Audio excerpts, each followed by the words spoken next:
வணக்கம் ஃப்ரெண்ட்ஸ். இப்போ நம்ம எப்படி சாஃப்டான இட்லி செய்யுதுன்னு பார்க்கலாம். இந்த கப்பில் ஒரு கப் நிறையா உளுந்து ஊற வச்சுருங்க. ஒரு 5 மணி நேரம் இல்லை 4 மணி நேரம் ஊற வச்சுருங்க. ஊற வச்சுட்டு அதை எடுத்து அரைங்க. நல்லா அரைச்சிட்டு அதில் அரைக்கும் போது கொஞ்சோண்டு சோறு சேர்த்துக்கோங்க. ஒரு ஸ்கூப் சோறு சேர்த்துக்கோங்க. அப்புறம் அரைச்சி நல்லா திக்காக அரைச்சிடுங்க. ஏன்னா நம்ம செய்ய போகிறது இட்லி. நல்லா திக்காக அரைச்சிக்கோங்க. அரைச்சிட்டு இந்த பேக்கெட் பாருங்கள், இந்த பேக்கெட்டில் நான் எல்லாத்தையும் கொட்டிட்டேன். இதில் பேலன்ஸ் 200 கிராம் தான் இருக்குது பேலன்ஸு. அப்போ இது பேலன்ஸ் 200 கிராம் விட்டுட்டு மற்றதெல்லாம் நீங்கள் கொட்டிடுங்க. கொட்டிட்டு நல்லா கரைச்சிடுங்க. கரைச்சிட்டு கொஞ்சோண்டு தேவையான அளவுக்கு உப்பு போட்டுக்கோங்க. அப்புறம் கொஞ்சம் ஈஸ் போட்டுருங்க அதை புளிக்கிறதுக்கு. சரிங்களா? அப்புறம் பாருங்கள், நான் அரைச்சி இந்த மாதிரி இந்த அளவுக்கு இருக்கணும். அப்போ தான் இட்லி சுடுறதுக்கு நல்லாயிருக்கும். இதில் இட்லியும் சுடலாம், தோசையும் சுடலாம். திக்காக இருந்தால் நம்ம இட்லி சுட்டுக்கலாம். கொஞ்சம் தண்ணி ஆக்கிட்டு நம்ம தோசை சுட்டுக்கலாம். ஓகே, இப்போ மாவு ரெடி ஆயிடுச்சு. இதை நம்ம மூடி விட்டுடலாம். புளிச்ச பிறகு எப்படி இட்லி சுடுறதுன்னு நான் காட்டுறேன்.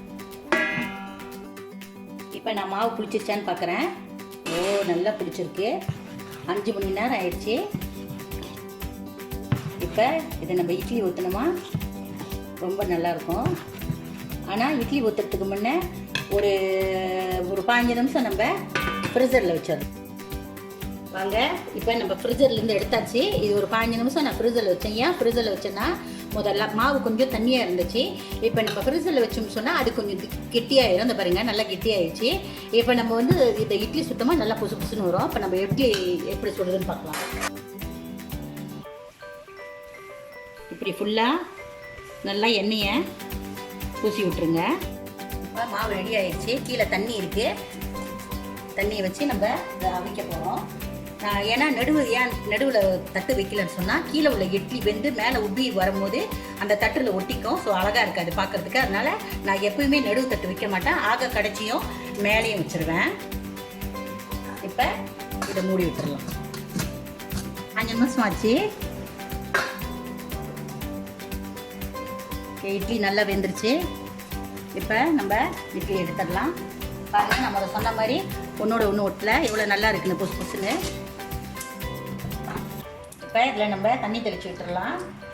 நல்லா கொஞ்சம் கூடியே தெளித்து விட்டுடலாம். இந்த டிஷ்ஷை மார்னிங்லேயும் நைட்லேயும் நீங்கள் செஞ்சு சாப்பிட்டு பாருங்கள். ஈஸியாக டைஜஸ்ட் ஆகிடும். இந்த இட்லியை சட்னியோடையும், இது புதினா சட்னியோடையும் சாடினோடையும் இல்லை தேங்காய் துவையிலோடையும் ஏதோடையும் சாப்பிட்லாம். சூப்பராக இருக்கும். ஆனால் எனக்கு பிடிச்சது முருங்கைக்கீரை சட்னி எப்படி செய்யறதுன்னு நான் அடுத்த வீடியோவில் உங்ககிட்ட காட்டுறேன். இது ரோஸ்டட் டீ. இந்த ரோஸ்டட் டீ எப்படி செய்யறதுனோ அடுத்த வீடியோவில் நான் உங்ககிட்ட காட்டுறேன். இந்த டிஷ்ஷை வீட்டில் நீங்கள் ட்ரை பண்ணி பாருங்கள். ஓகே, பாய்.